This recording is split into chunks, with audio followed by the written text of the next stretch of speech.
What is this awful dish? I could tell just from one bite. Miranda, for all your big talk, you clearly don't put in any effort. Emma, my mill, said so and headed to the sink with her plate. Her face red in anger, she dumped it out.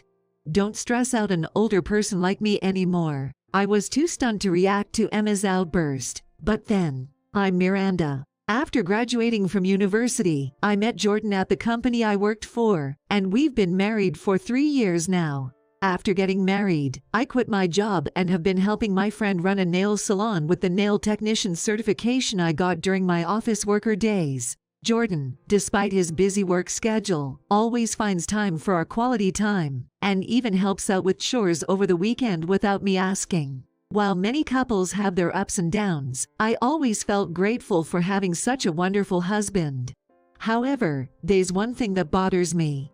It was Emma and Mason, my Mill and Phil. They didn't live with us, but they lived in a condo about a 30-minute drive away in the suburbs. With all of Jordan's siblings having moved out, they often visited us, probably feeling lonely. Their frequent visits, however, had been quite a nuisance. At first, I tolerated it, but over time, they started to pick on me more, especially when Jordan wasn't around. They criticized my actions, imposed their values, and so on. I could go on, but it baffled me how parents like these could raise such a wonderful son like Jordan. I was incredibly stressed out dealing with my in-laws, even if on a weekday, they came over early in the morning. Miranda, I checked your fridge. What's with those cheap-looking make-ahead meals? Huh. Mason plopped down on the sofa to watch TV, while Emma beckoned me to the kitchen. I thought she was going to complain about the cleaning again, but this time it was about my make-ahead meals. You can't expect Jordan to be satisfied with such bland meals. You focus too much on your nails and forget your duties as a wife. But I prepare a variety of dishes, and Jordan needs to watch his health too.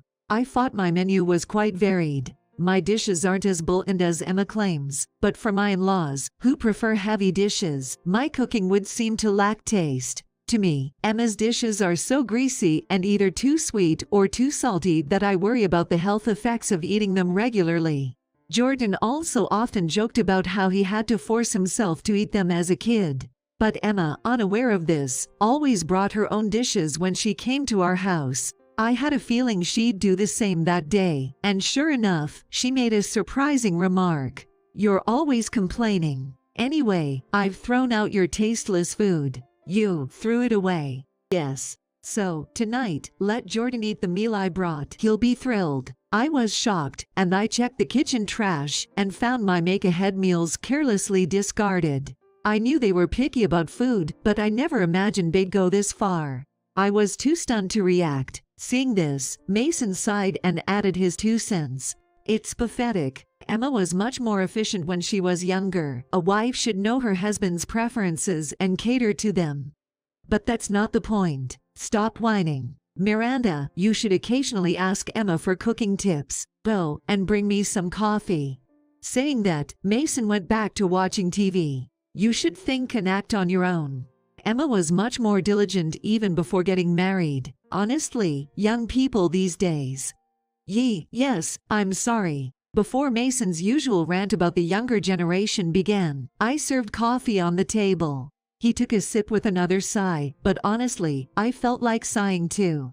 In the end, they stayed for hours, making a mess as if it was their own home. It was usual for them to act as they please, but that day I was genuinely shocked by their audacity in discarding someone else's food. When I discussed this with Jordan during dinner, he apologized with a guilty look. I always warn them, but they seem to think they can say or ask anything of you. They don't take me seriously. I'll call them again later. Yay. I know I should be more assertive. I'm sorry. It's not your fault, Jordan. But we can't go on like this. Yay, especially since you're working too. Jordan often reprimanded his parents for going too far. But since he's generally kind-hearted, his words didn't seem to have much effect on the brazen Emma and Mason. When Jordan reprimanded them, they usually refrained from visiting for a few days. During that time, I was able to help out at my friend's nail salon, but it was only temporary. After a few days, they started visiting frequently again. And because of Jordan's complaints, they suspected I was influencing him and complained about it, which was even more annoying. A few days after Jordan's call, as expected, they barged into our home early in the morning. It was Saturday, but unfortunately, Jordan got an unexpected call from work and wasn't home. Did you complain to Jordan? He seemed forced to say those things. Po him. There was no way he would have told us to hold off on coming here. Exactly. If there's an issue, we prefer to hear it directly. Their sarcastic remarks were clearly directed at me. As I began to think that talking to these two was futile, Emma, as if remembering something, began to unzip a large cooler bag. I had a bad feeling when I saw her carrying it earlier.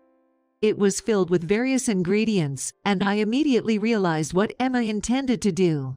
I thought I'd cook a hearty meal today. With the kind of meals you prepare, Jordan must be exhausted every day. Saying that, Emma began to cook with enthusiasm. I sighed, thinking about the mess she'd make in the kitchen. Glancing inside the cooler bag, I noticed all the ingredients looked quite expensive. I was taken aback by the price on the meat's packaging. Seeing my reaction, Emma chuckled with a smug look. You probably always shop at those cheap places. To make truly delicious food, you need quality ingredients. But we can't splurge on groceries. We have to think about the future. Oh, are you worried about such trivial things? Isn't it your job to support that? Why are you even working as a nail technician or whatever that is? I was too stunned by Mason's insensitivity to even get angry. Actually, these two rely so much on Jordan's financial support that they barely make ends meet. How could they afford such expensive ingredients? And now they're belittling my job. Exactly what Mason said. A couple should support each other, and worrying too much is just toxic. Remember that. Okay. I wanted to scream that talking to them was the real toxin, but I managed to hold back my tears and forced a smile to get through the situation. If I had to live with these people with such different values, our finances would surely be a mess. Though that thought crossed my mind, Jordan isn't the eldest son, and he even once said with a wry smile, living with my parents would be a bit too much. So, I thought we wouldn't live together, and was only considering how to tactfully keep them at bay. However, the situation took a sudden turn. One Saturday morning, the doorbell rang, and when I checked the intercom, Emma and Mason were there. Again, I thought, but behind them were several people who looked like movers, and they were holding some boxes. I instantly understood what this meant, and was speechless. What? Good morning. Well, we've decided to live here from today. We never discussed this. Well, we've already moved out of our old place, and the movers are here. Miranda, you're in the way, move.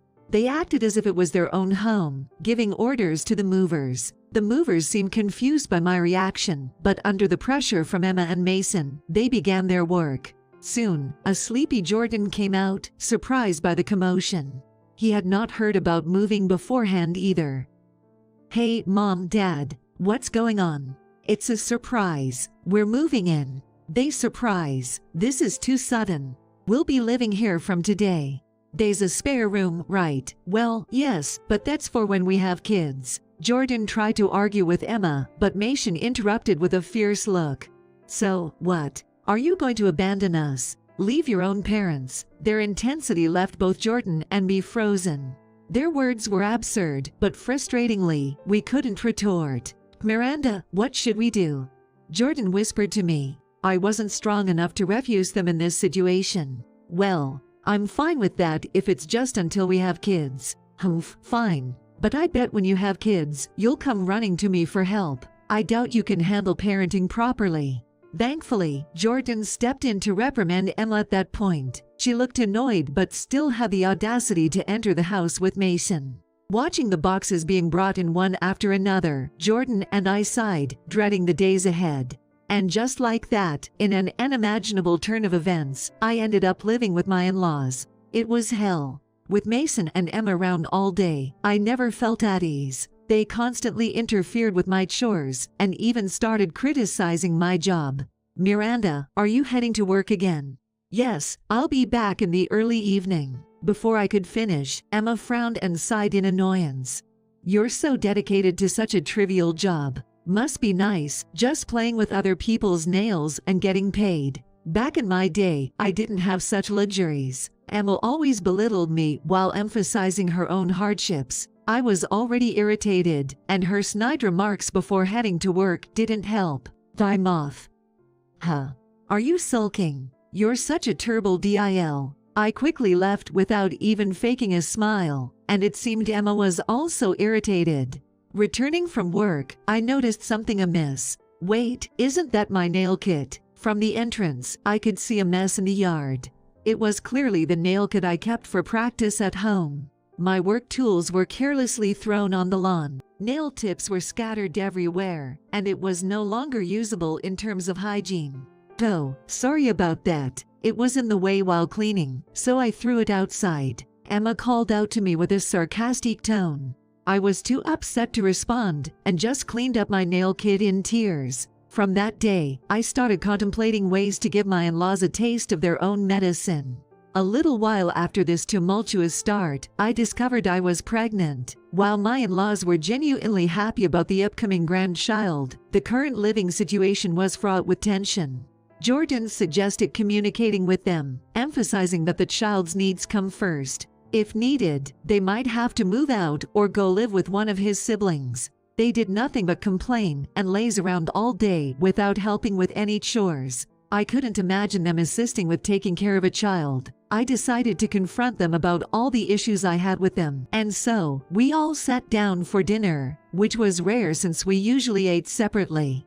Jordan thought it would be the best time to discuss things. That day, both Mason and Emma happened to be out, which made it a perfect time for preparations. That day, since Mason and Emma were out, I tried to cook the dishes they like. When they returned in the evening, our dinner and discussion began.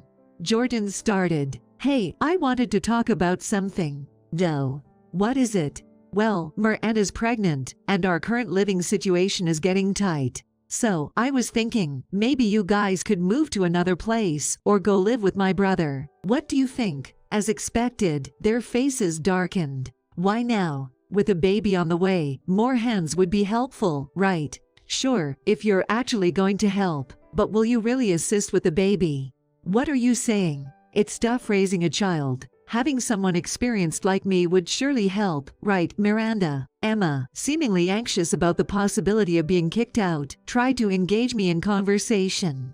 Normally, I'd just give a wry smile and let it go, but the image of my precious nail kit discarded in the yard was fresh in my mind. My anger grew, and with Jordan's reassuring presence, I shot them both a stern look.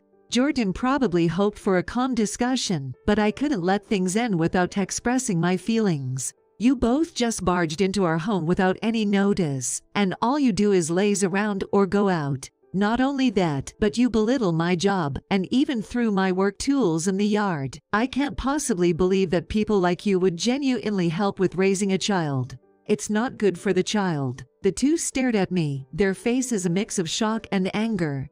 What on earth are you saying? Exactly. You're about to become a mother, and you're fussing over such trivial matters. Hey, is what Merkin is saying true? Jordan, who had been silent, spoke up in a low voice. It was in an angry tone. The two, sensing his anger, were visibly shaken. Jordan, don't get mad over such small things. You're about to become a father. Exactly. And what is this awful dish? I could tell just from one bite. Miranda, for all your big talk, you clearly don't put in any effort. Emma said so and headed to the sink with her plate. Her face red in anger, she dumped it out. Don't stress out an older person like me anymore. I was too stunned to react to Emma's outburst. But then, enough is enough. Jordan, who was sitting next to me, suddenly stood up and slammed the table. Both Emma and Mason flinched, and so did I. Jordan is usually calm and never gets angry. But he was now furious at his own parents. I thought living together might change you too, but I've been presuming on Miranda's goodwill too much. I can't forgive you for trampling on her dignity. Right now, the most important people to me are Miranda and our child. I can't live with you two anymore if you can't respect that. Don't ever show your faces here again. The intensity of his words left not only Emma and Mason but also me in shock. Jordan sighed at his parents who are not trying to move at all, and he began moving their belongings out of their room. Realizing that arguing with Jordan in his current state was futile, the two begrudgingly started packing. "You ungrateful child, you'll regret this one day." They told him so as they left, and it sounded like sour grapes. After they left, Jordan immediately apologized to me, but I felt more like thanking him. As for Emma and Mason, after being kicked out of our home, they tried to move in with Jordan's elder brother. However, they had always had a strained relationship with Jordan's siblings, and unsurprisingly, they clashed there too. Moreover, the elder brother's wife, unlike me, was quite assertive and heavily criticized Emma and Mason's reckless spending and insensitivity. After being kicked out from there, they moved from one cheap hotel to another and now live in an old studio apartment. Given their history of lavish spending, they're obviously broke and can't afford luxuries anymore. When Jordan's elder brother happened to see them in the neighborhood, he was shocked at their pitiful state, looking emaciated and lost. On the other hand, I gave birth to a healthy baby boy, and life has been smooth sailing. Jordan, despite his work, is full of energy and spends quality time with our child every day. Raising a child is indeed challenging, but recalling my feelings during pregnancy, I'm determined to do my best without relying on those two. Also, my friend who I work for as a nail technician mentioned opening another nail salon. She told me she wants me to be a manager if I'm available. It's a plan for when our child is a bit older, but I deeply appreciate that I continued with this job no matter what I was told by my in-laws, and cherish the joy it brings. I plan to continue living each day at my own pace, always grateful for the courage Jordan and I showed that day.